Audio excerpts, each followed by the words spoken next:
Okay, welcome back to Boruto Anime Review Episode 181. This is reviewing the 181st episode of the anime, Vessel. This one is the first of probably going to be several episodes adapted from the manga. Yep, we're adapting from a second arc that is set after the movie. Yeah, this is the second original arc they did from the manga, which is referred to in the manga as the A arc, which has been retitled to the Vessel arc for the anime. Because the first arc they adapted was Meiji Bandits. That was the very first one they did, which basically covered, I think it was like chapters like 14. No, I think it was like 13 to 15. I think it was. It was just a few chapters. Yeah, because the first like 10 chapters are just basically just an adaptation of the movie, then moving to post stuff. This episode is technically adapted from the last 2 pages of chapter 15, which is where the Meiji Bandits arc left off with, and it also adapts the entirety of chapter 16. Now, is there any cuts this one? Well, there's one small cut, but they do make some additions this one. Yes. Thing starts off with a new opening title sequence. Yes, no cold opening. Now you're probably thinking, when was the last time this happened for this anime? As far as I can tell, I don't think this has ever happened before with this anime, because normally they just have a cold opening, and then they have the opening title sequence. That's generally the way it's... I think the only time I think this may have happened was way back in the pilot episode. Maybe, but that was almost... Come think of it, it's almost 4 years since this anime has been on the air. Can you believe it? It's almost 4 years this year. 4 years. Wow, that's quite something. Yep, it's a great opening title sequence. It felt as though it goes by really quickly. Got some good visuals out of it. But I kind of thought this song was really quick, though it felt as though it had a very similar beat to the current theme they have for Case Closed. It's very similar, but not exact. It could be the same singer, or they may use the same instruments. Who knows? So, we properly open with Kara. Yes, the organization Kara, where they talk about what happened. I believe it was in the last episode where the airship known as the Vessel crashed. And mostly they do add some dialogue that was actually not in the manga in the scene. Take, for example, mentioning of Dappa, a character who is not from the manga. Nope, he's complete anime original. Now, in the manga, technically chapter 16 was in fact the first appearance of Victor in the series. Yes, this was actually his first appearance. And in the anime, it was actually in the previous arc of the series. My guess is the reason why they used him there, and this is my theory, because the animators knew they were going to use him later in the very next arc, so they figured introduce him early. Nothing really wrong there. So basically, they just have it for everybody like what happened. We also get the first introduction to Kadra Koji in the anime. Now, Delta, she technically made her first appearance in the previous episode, but Kadra Koji... yeah, this episode is technically his first appearance in the anime. Yeah, that's something interesting though. As in the case of Juggin, this is not his first appearance in the series. This is actually I believe his third appearance in the series. Yes, because I don't think it was I think it may have a couple episodes back, which was his first appearance in the actual. I think his first appearance in the actual anime was in the episode Kara's Footsteps, which aired a year ago, like last year, and after that, the guy didn't really appear again until just last episode, which aired 2 weeks ago. So technically for him, this is his third appearance. For Delta, this is her second appearance in the series, and I like the fact they keep all her dialogue from the manga. And of course, they go back and forth, basically trying to accuse I think they're trying to throw blame on exactly like someone outside basically caused the crash. And he does really, we have a rough idea exactly where it is, but we don't have exact coordinates. It's later revealed they do have exact coordinates. They know where this airship is. So, basically, after the little jutsu thing ended, basically Victor reveals that, oh yeah, I really wanted to kill Koji. He goes, oh yeah, because he was going to send an outer out to retrieve the vessel, which, yeah, I think that even Jagged probably agrees that's a good idea. but he doesn't trust Victor anymore. But he does approve his suggestion.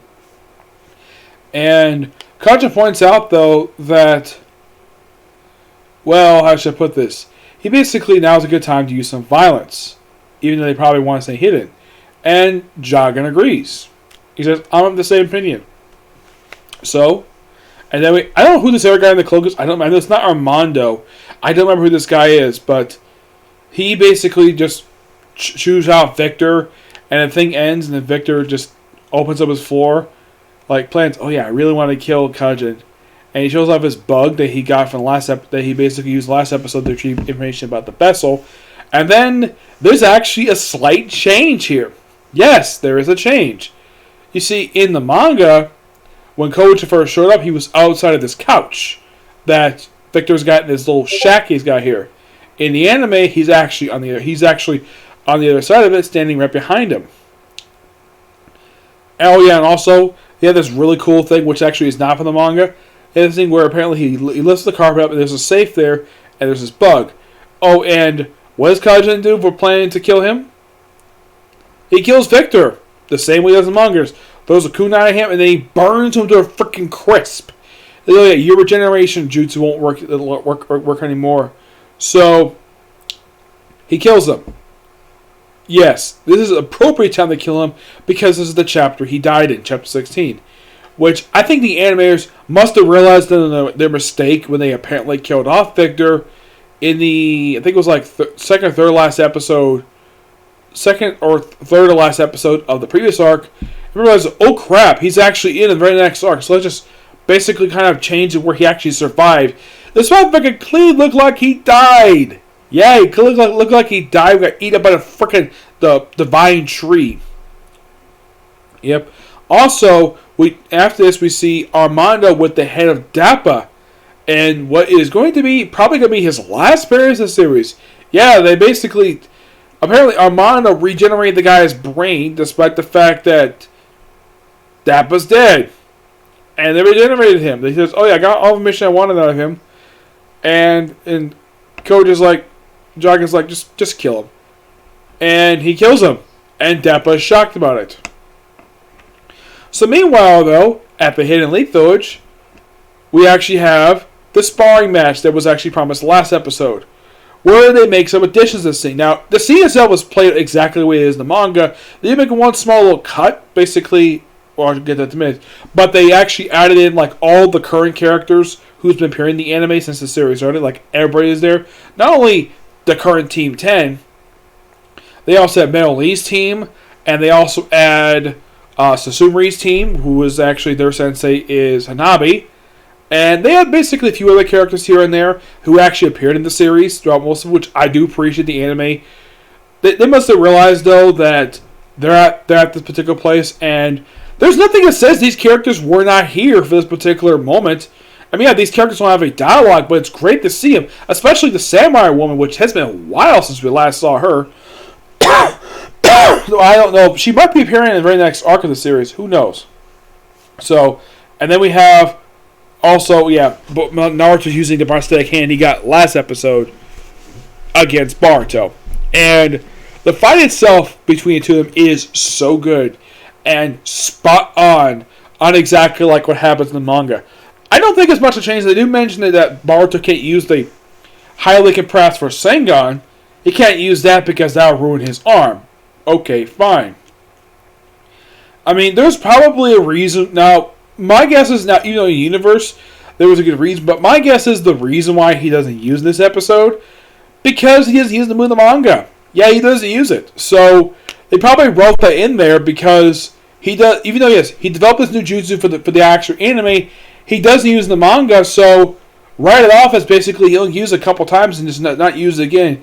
Just like how Naruto can use Sharingan Shuriken after a few times. They'll eventually get over thanks to using the Sage mode, which healed up his arm.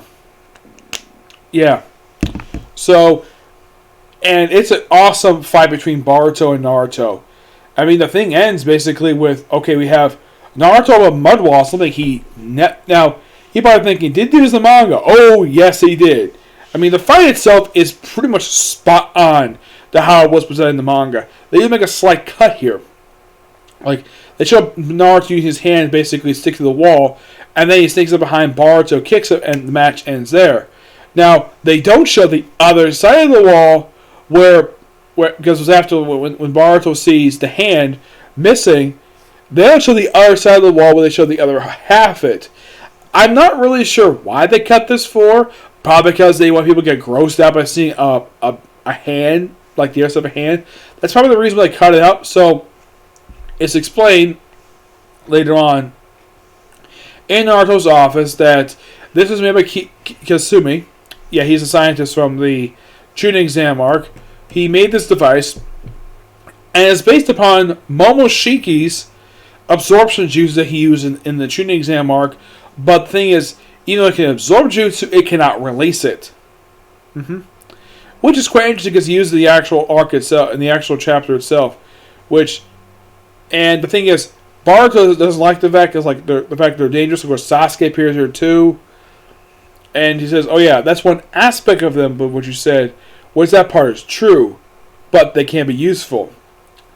So, the very next episode is going to be them going to visit the Scientific Tools facility to analyze Naruto's prosthetic hand that he used. I got handed this episode. It was really good. Aside from basically making one small cut, they do a pretty good job keeping faithful to Chapter 16. I would say the only change to me, aside from cutting one tiny panel, was basically Kaja Koja's position. That's the only thing they really changed. Mostly it's exactly the same. They changed that, and they added the characters from the anime to the scene, which, good job. I do appreciate that. So yeah, that's particularly it for this particular review. Stay tuned later on for my review for a comic book, which I'm going to be having one soon. In case you're curious, though, when we're going to do my review for Heroes, my first one, well, I have to finish reading the manga first, then I'll do that, okay? That might be up maybe later on today. It could be tomorrow. Who knows, okay? Do the next video. Bye.